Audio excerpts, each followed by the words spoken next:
പ്രധാനപ്പെട്ട വാർത്തയിലേക്കാണ്. K B Ganesh Kumar മന്ത്രിസ്ഥാനം രാജിവെക്കില്ല. Reporter breaking.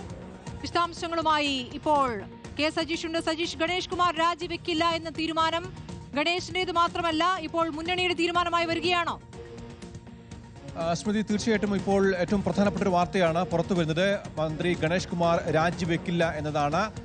ഭാര്യ നൽകിയ ഗാർഹിക പീഡന ആരോപണത്തിന് പിന്നാലെ മന്ത്രി ഗണേഷ് കുമാർ രാജിവെക്കുമെന്ന വാർത്തകൾ സൂചനകളായി പുറത്തു വന്നത്. പക്ഷേ ഇന്ന് രാവിലെ ചേർന്ന നിർണായക മന്ത്രിസഭാ യോഗത്തിന് ശേഷം ഗണേഷ് കുമാർ മുഖ്യമന്ത്രിയുമായി ചർച്ച നടത്തിയെന്നാണ് നമുക്ക് ലഭിക്കുന്ന സൂചന. ഇതിനുശേഷമാണ് മുഖ്യമന്ത്രിയോട് കൂടി നിലപാട് അറിഞ്ഞ ശേഷം രാജിവെക്കേണ്ടതില്ല എന്നൊരു തീരുമാനത്തിലേക്ക് ഗണേഷ് എത്തിയത്. രാജി വേണ്ടെന്ന് മുഖ്യമന്ത്രിയും അറിയിച്ചതായാണ് നമുക്ക് ലഭിക്കുന്ന വിവരം. കഴിഞ്ഞ ദിവസമായിരുന്നു ഭാര്യയ്ക്കെതിരെ രൂക്ഷമായ വിമർശനവുമായി ഗണേഷും രംഗത്തെത്തിയിരുന്നു. ഏതാണ്ട് വളരെ രൂക്ഷമായ പ്രതികരണം ഭാര്യയ്ക്ക് എതിരെ നടത്തിയ ഗണേഷിനെതിരെ പാർട്ടിക്കും മുന്നണിക്കും ഉള്ളിൽ വലിയ എതിർപ്പുകൾ ഉയർന്നിരുന്നു. മുഖ്യമന്ത്രി കടുത്ത നിലപാടെടുത്തിരുന്നു. ഈ പ്രശ്നം വളരെ വേഗം കോംപ്രമൈസ് ചെയ്തില്ലെങ്കിൽ ഇന്നത്തെ മന്ത്രിസഭാ യോഗത്തിൽ പങ്കെടുക്കേണ്ടതില്ല എന്നൊരു സൂചന CPM-ഉം മുഖ്യമന്ത്രിയും ഗണേഷ് കുമാർ നൽകിയിരുന്നു. അതിനുശേഷമാണ് ഇന്നലെ രാത്രി തന്നെ ഭാര്യയോട് മാപ്പപേക്ഷ ഗണേഷ് കുമാർ നടത്തിയും അതിനുശേഷം ഈ പ്രശ്നങ്ങൾ പരിഹരിക്കപ്പെട്ടെന്ന് ഭാര്യ അറിയിക്കുകയും ചെയ്തത്. അതിനുശേഷമാണ് ഇപ്പോൾ ഇത്തരത്തിലൊരു ധാരണയിലേക്ക് എത്തിയതെന്നാണ് നമുക്ക് ലഭിക്കുന്ന സൂചന. ഏതായാലും നിയമസഭാ തെരഞ്ഞെടുപ്പ് അടുത്തിരിക്കെ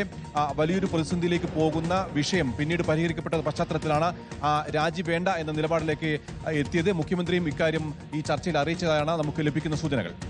സജീഷ്, ഇപ്പോൾ സർക്കാരിനെയും മുന്നണിയെയും വലിയ പ്രതിസന്ധിയിലാക്കുന്ന ഒരു വിഷയമായിട്ട് വളരുകയായിരുന്നു സംഭവം. ഇപ്പോൾ കെ ബി ഗണേഷ് കുമാറിന്റെ ഭാര്യ തന്നെയാണ് ഗാർഹിക പീഡനം എന്നുള്ള കാര്യം, അതോടൊപ്പം മറ്റൊരു സ്ത്രീയുമായുള്ള ബന്ധം കയ്യോടെ പിടിച്ചു എന്നടക്കമുള്ള കാര്യങ്ങൾ പരസ്യമായി പുറത്തേക്ക് പറഞ്ഞത്. അത് ഒരു കുടുംബ പ്രശ്നമായി ഒതുക്കാവുന്ന രൂപത്തിൽ അല്ല, തന്നെ ശാരീരികമായി ഉപദ്രവിക്കാറുണ്ടായിരുന്നു എന്നുള്ള കാര്യമടക്കം അവർ പുറത്തേക്ക് പറഞ്ഞിട്ടുണ്ട്. ഇതിപ്പോൾ അവർ തമ്മിൽ കോംപ്രമൈസ് ആയി എന്ന് പറയുമ്പോഴും ധാർമ്മികമായി ഇതെങ്ങനെ ഒരു മന്ത്രിയായി കെ ബി ഗണേഷ് കുമാർ തുടരുമെന്നുള്ള ചോദ്യമുണ്ട്. ഈ വാർത്ത പുറത്തു വന്ന ശേഷം താൻ അത് ചെയ്തിട്ടുണ്ട് എന്ന വെല്ലുവിളിയായിരുന്നു പ്രതികരണമായി വരികയും ചെയ്തത്. അതിനെ എങ്ങനെയാണ് മുന്നണിയും സർക്കാരും വിശദീകരിക്കുക എന്നൊരു വിഷയമുണ്ടല്ലോ. ഇപ്പോൾ അവൾക്കൊപ്പം എന്നുള്ള വാദം ശക്തമായി ഉന്നയിക്കുന്ന ഒരു സർക്കാരിൽ നിന്നും കെ ബി ഗണേഷ് കുമാറിനെ പ്രതിരോധിച്ചുകൊണ്ടുള്ള പ്രതികരണം എങ്ങനെ നടത്തും? അതൊരു വലിയ പ്രതിസന്ധിയാണ്. LDF-നെ സംബന്ധിച്ചിടത്തോളം നേരത്തെ പറഞ്ഞതുപോലെ നിയമസഭാ തെരഞ്ഞെടുപ്പ് അടുത്തിരിക്കെ ഉണ്ടായ ഏറ്റവും പ്രധാനപ്പെട്ട ഒരു പ്രശ്നം തന്നെയായിരുന്നു ഗണേഷ് കുമാറിനെതിരെ ഭാര്യ നൽകിയ ഗാർഹിക പീഡന പരാതി അല്ലെങ്കിൽ ആരോപണം. ഇത് നമുക്കറിയാം 2013 ഉമ്മൻചാണ്ടി സർക്കാരിന്റെ കാലത്തായിരുന്നു ഗണേഷ് കുമാർ UDF മന്ത്രിസഭയിൽ അംഗമായിരിക്കെ സമാന രീതിയിൽ ഒരു ഗാർഹിക പീഡന പരാതി വന്നത്. അന്ന് ഗണേഷിന്റെ രാജിക്ക് വേണ്ടി വലിയ തോതിൽ പ്രക്ഷോഭം ആരംഭിച്ചത് CPM-ഉം LDF-ഉം ആയിരുന്നു. നമുക്കറിയാം സെക്രട്ടേറിയറ്റിലേക്കും ഗണേഷിന്റെ വസതിയിലേക്കൊക്കെ വലിയ മാർച്ച് നടത്തുകയും പിന്നീട് ഗണേഷിന് രാജിവെക്കേണ്ട ഒരു സാഹചര്യം ഉണ്ടാവുകയും ചെയ്തത്.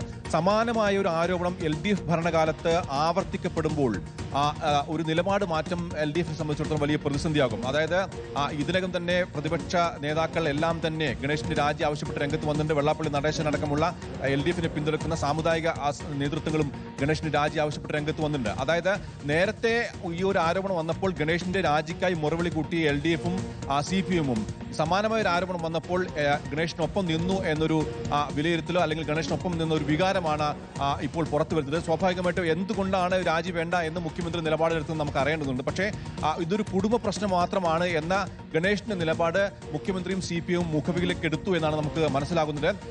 ഏതായാലും മന്ത്രിസഭാ യോഗത്തിന് മുമ്പ് പ്രശ്നം പരിഹരിക്കണം എന്ന കടുത്ത ശാസന അല്ലെങ്കിൽ അന്ത്യശാസനം മുഖ്യമന്ത്രിയും പാർട്ടിയും നൽകിയിരുന്നു.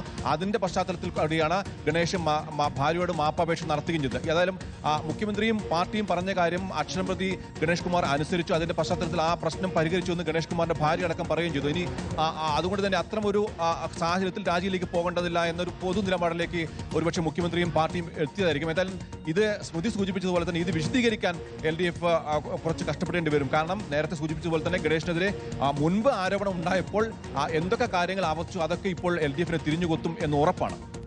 ശരി, സായികുമാറുമുണ്ട്. സായികുമാർ, ഇപ്പോൾ മുഖ്യമന്ത്രിയോട് കാര്യങ്ങൾ ആലോചിച്ച ശേഷം എന്നുള്ള വിവരങ്ങളാണ്. മുഖ്യമന്ത്രിയോട് ആലോചിക്കാനായി പ്രത്യേക കൂടിക്കാഴ്ച നടന്നോ ഇല്ലേ എന്നുള്ള കാര്യത്തിൽ വ്യക്തതയില്ല. പക്ഷേ മുഖ്യമന്ത്രി ആയിരിക്കും ഈ വിഷയത്തിൽ ആത്യന്തികമായി തീരുമാനമെടുക്കുക. അപ്പോൾ രാജിയില്ല എന്ന കെ ബി ഗണേഷ് കുമാറിന്റെ തീരുമാനം, കെ ബി ഗണേഷ് കുമാർ രാജിവെക്കുന്നില്ല എന്ന തീരുമാനം, അത് ഈ സർക്കാരിന്റെ തീരുമാനമാകുമ്പോൾ മുഖ്യമന്ത്രി പിണറായി വിജയന്റെ തീരുമാനം കൂടിയാവുകയാണ്. അത് അവൾക്കൊപ്പം എന്നുള്ള ക്യാമ്പയിൻ ശക്തമായി നടത്തുന്ന ഈ സർക്കാരിന് എങ്ങനെ വിശദീകരിക്കാനാവുമെന്നുള്ള ചോദ്യമുണ്ട്. പ്രതിപക്ഷം അത് തന്നെയാണ് ആയുധമാക്കുന്നത്. തെരുവിലേക്ക് ഇറങ്ങിയിരിക്കുന്നു യൂത്ത് കോൺഗ്രസും മഹിളാ കോൺഗ്രസും. എവിടെ CPM-ലെ വനിതാ നേതാക്കൾ എന്ന ചോദ്യം ഉയരുകയാണ്. തീർച്ചയായും സ്മൃതി, ഇത് മാപ്പിൽ തീരില്ല എന്ന് തന്നെയാണ് പ്രതിപക്ഷം പറയുന്നത്. നമ്മളിപ്പോൾ സംസാരിച്ചു കൊണ്ടിരിക്കുമ്പോഴും പത്തനംതിട്ടയിൽ പത്തനാപുരത്ത് അദ്ദേഹത്തിന്റെ MLA ഓഫീസിലേക്കുള്ള യൂത്ത് കോൺഗ്രസ് മാർച്ചിലൊക്കെ വലിയ സംഘർഷം നടക്കുന്നു. കോൺഗ്രസിന്റെ വനിതാ നേതാക്കൾ വലിയ രീതിയിൽ വിമർശനം ഉന്നയിക്കുന്നു. ഇപ്പോൾ ആ രീതിയിലുള്ള പ്രതിഷേധം പ്രതിപക്ഷത്തിന്റെ ഭാഗത്ത് നിന്ന് തുടരുക തന്നെയാണ്. ധാർമ്മികത ഉണ്ടെങ്കിൽ മന്ത്രി രാജിവെക്കണം, ഭാര്യയോട് മാപ്പ് പറഞ്ഞാൽ ഈ പ്രശ്നം അവസാനിക്കില്ല എന്നാണ് ഈ